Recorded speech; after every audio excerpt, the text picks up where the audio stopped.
अभी हम लोग 6.3 का एक नंबर क्वेश्चन का पहला नंबर क्वेश्चन देखेंगे, जिसमें हमारा क्वेश्चन कह रहा है बताइए कि आकृति में दिए त्रिभुजों में युग्मों में से कौन कौन से युग्म समरूप है। उस समरूपता कसौटी के लिखिए जिसका प्रयोग आपने उत्तर देने में किया है, साथ ही समरूप त्रिभुजों का सांकेतिक रूप में व्यक्त कीजिए।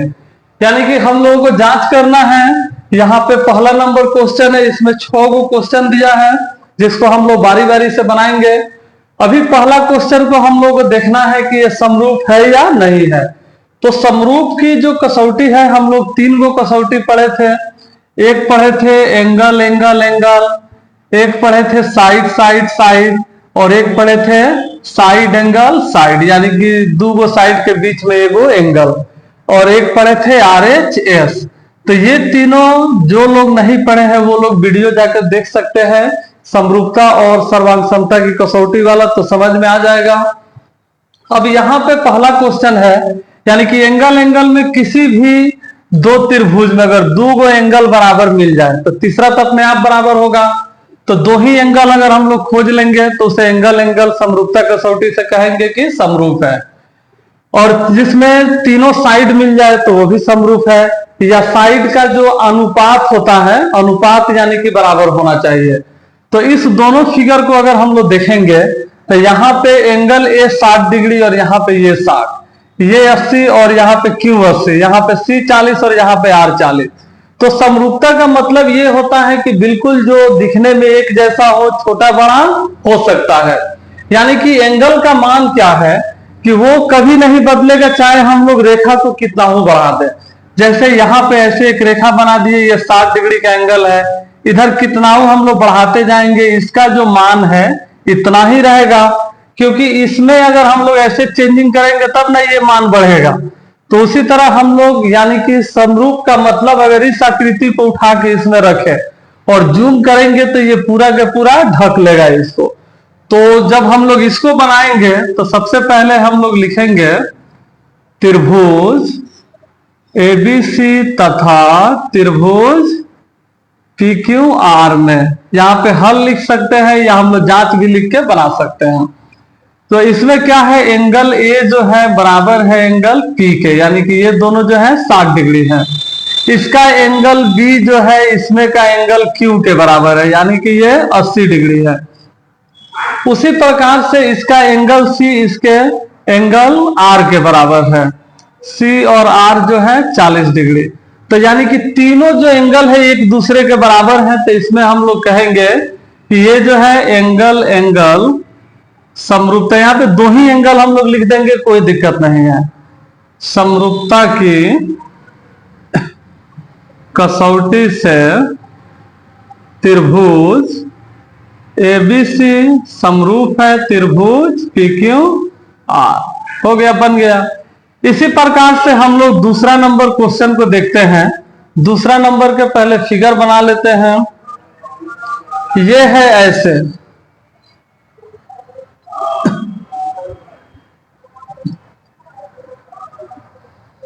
ABC 2 का है, ये AC है 3 का, और ये है 2.5 का। उसी प्रकार से एक ऐसे इधर फिगर बनाया हुआ है जो थोड़ा सा इधर टेढ़ा करके बड़ा कर दिया है, PQPRQ। तो इसमें क्या है, ये दिया हुआ है 6 सेंटीमीटर 6 का है, ये 5 का है और ये 4 का है। तो इसको अगर हम लोग ध्यान से देखें तो ये नहीं है कि इधर 2 है तो इधर भी 2 होना चाहिए। अगर इस फिगर को अगर हम लोग पलटेंगे तो ये बिल्कुल, मान लीजिए अगर उठने वाला रहता तो ये AC उठ के इधर आ जाता, और 3 ऐसे है तो ऐसे हो जाएगा और ये इधर हो जाएगा। तो यहाँ पे देख रहे हैं तो 3 के दुगुना ये 6 है, और 2.5 के दुगुना क्या है 5। या इसी को अगर ऐसे पलट देंगे तो PQ आ जाएगा नीचे, PR आ जाएगा नीचे और Q चल जाएगा इधर। तो यहाँ पे जो है हमारा 3 का दुगुना 6 है, और 2.5 के दुगुना 5 और 2 का दुगुना 4 है। तो इसमें सभी जो भुजा है एक दूसरे के समानुपाती क्रम में बराबर दिख रहे हैं। तो इसके लिए हम लोग लिखेंगे, सबसे पहले फिर लिखेंगे हम लोग उसी तरह बिल्कुल बनाएंगे त्रिभुज ABC तथा त्रिभुज पी क्यू आर में। तो यहां पे क्या है कि ए बी जो है ए बी बटा क्यू आर, यानी कि इसको घुमा के ऐसे नीचे करेंगे तो 2 इस पे आ जाएगा, 2.5 के ये चल जाएगा और 3 इस पे। तो ए बी जो है हमारा 2 का है और क्यू आर 4 का, ये कट के आ गया 1/2। और यहां पे ऐसे भी लिख सकते हैं, कोई बात नहीं, इसको ऐसा ही लिख देंगे। फिर यहां पे है कि AC जो है AC बटा पी क्यू, AC है 3 का, PQ है 6 का, कट के आ गया 1/2। और फिर इसके बाद में ये BC जो है इसका दुगुना है PR, तो ये हो गया 2.5/5। तो 2.5 दूनी 5, 1/2। या ऐसे समझ में नहीं आया तो पॉइंट के बदला में 1 अंक देते हैं, तो 1 अंक तो है ये है 5, और पॉइंट के बाद 1 अंक है तो 1 0 दे देंगे, यानी कि 25 दूनी 50। तो यहाँ पे तीनों भुजा बराबर है, तो हम ऐसे लिख सकते हैं कि यहाँ AB बटा QR बराबर है AC बटा PQ के, और ये बराबर है BC बटा PR के। यानी कि सभी जो भुजा है एक दूसरे के दुगुना है, ये यानी कि समानुपाती है। तो हम लोग यहाँ पे लिख देंगे, तो साइड साइड साइड समरूपता की कसौटी से त्रिभुज ABC जो है समरूप है त्रिभुज PQR है। अब हम लोग तीसरा नंबर क्वेश्चन को देखते हैं।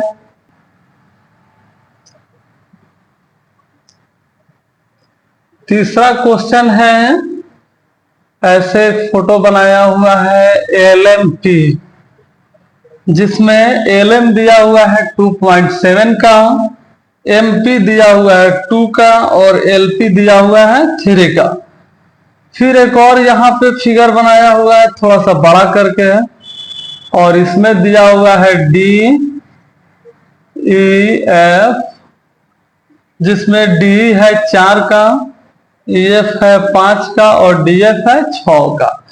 तो अब देखिए यहाँ पे भी अगर हम लोग ध्यान से देखते हैं तो 3 का दुगुना तो 6 है, 2 का दुगुना 4 है, यानी कि किसी भी साइड में होना चाहिए। जरूरी नहीं है कि इधर 3 है तो इधरे हो, और ये नीचे है तो नीचे वाला सही, नीचे वाला भी इधर से हो सकता है। जैसे यहाँ पे 2 का दुगुना 4, अगर इसको मान लीजिए ऐसे पलटे तो ये इधर खड़ा हो जाएगा, ये इधर चला आएगा। 3 के दुगुना 6, लेकिन इसका दुगुना नहीं है। अगर यहाँ पे 2.5 रहता तब ना ये इसका दुगुना होता। तो बिल्कुल उसी तरह हम लोग लिखेंगे, जब हल करेंगे तो लिखेंगे यहाँ पे त्रिभुज LMP तथा त्रिभुज DEF में क्या है कि MP बटा DE जो होगा 2/4 कट के आ जाएगा 1/2, और फिर LP बटा DF, तो ये हो जाएगा हम लोगों का 3/6 कट के आ जाएगा 1/2। और यहाँ पे LM जो है LM बटा EF, तो ये हो गया 2.7/5। तो हम लोग लिखेंगे यहाँ MP बटा DE बराबर है LP बटा DF के, यानी कि ये दोनों का तो मान सेम है, इसका मान बराबर नहीं है तो लिख देंगे बराबर नहीं है LM बटा EF के। तो लिख देंगे यह समरूप नहीं है। देखिए अब चौथा नंबर क्वेश्चन हम लोग देखते हैं। चौथा नंबर क्वेश्चन में है, ये फोटो बनाया हुआ है इस प्रकार से है,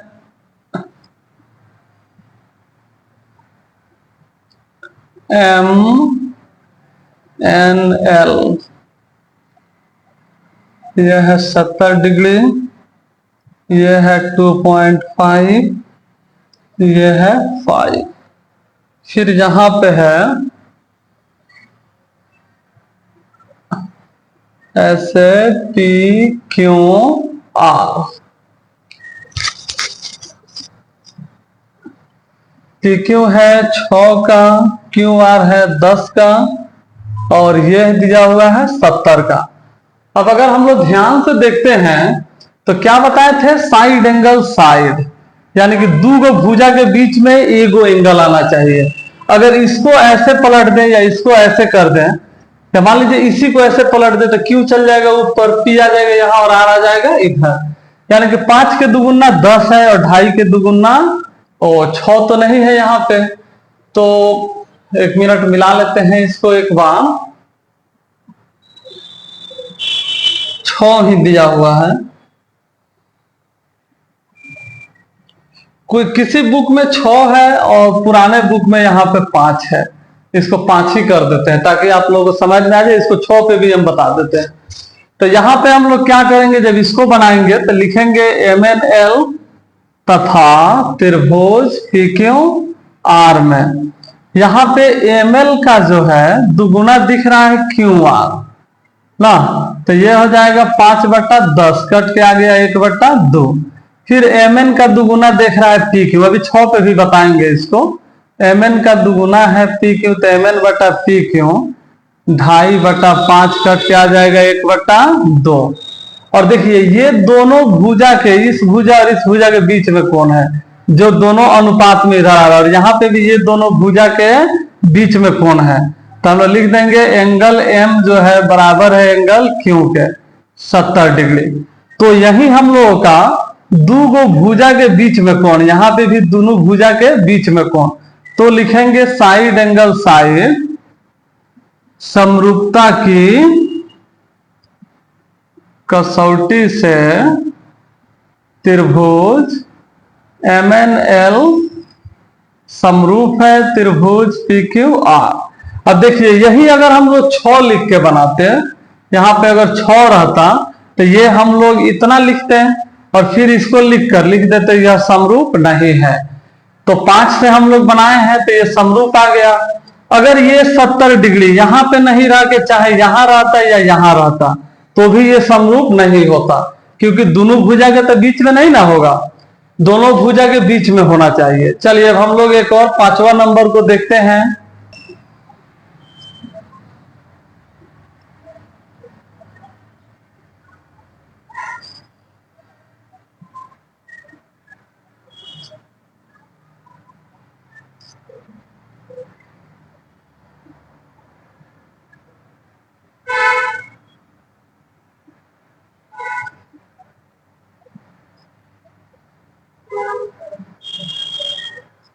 यहाँ पे है 70 डिग्री, 80 डिग्री और ये है F।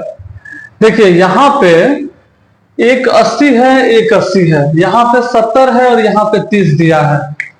तो एक तो एंगल हम लोगों को बराबर है और एक एंगल निकालना होगा। तो सबसे पहले क्या करेंगे, हम लोग त्रिभुज DEF में काम कर लेंगे। हम लोगों को मालूम है कि त्रिभुज के तीनों भुजाओं का योग जो होता है 180 डिग्री होता है, यानी कि DEF को जोड़ेंगे तो कितना का मान आएगा 180। अगर 180 से कम या ज्यादा आता है तो वो त्रिभुज नहीं है, गलत हो जाएगा।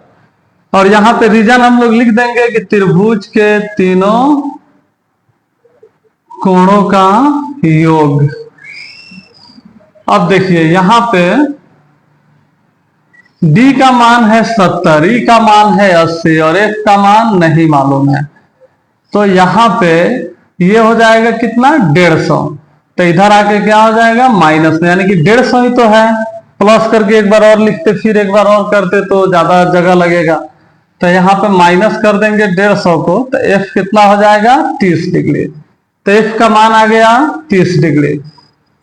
फिर यहाँ पे P निकालना है, उसी तरह बिल्कुल लिखेंगे त्रिभुज PQR में angle P plus angle Q plus angle R बराबर 180।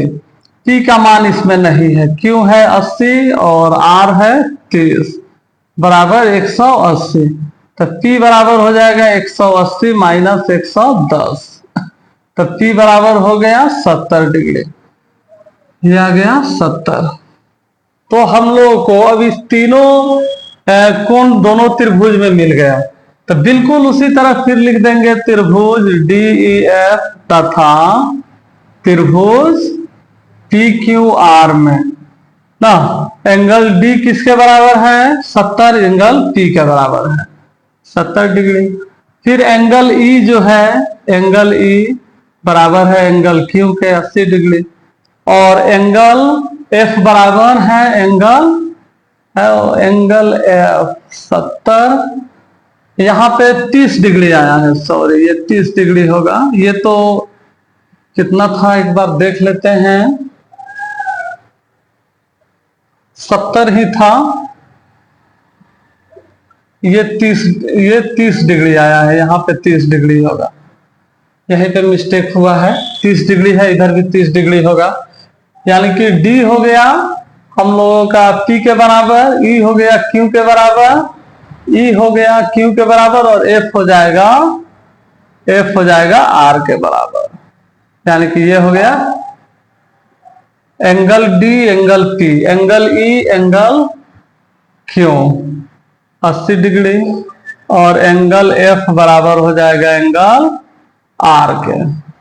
तो ये हो जाएगा हम लोगों का, इसको भी लिख देंगे हम लोग, एंगल समरूपता की कसौटी से त्रिभुज DEF जो है समरूप है त्रिभुज PQR। हो गया।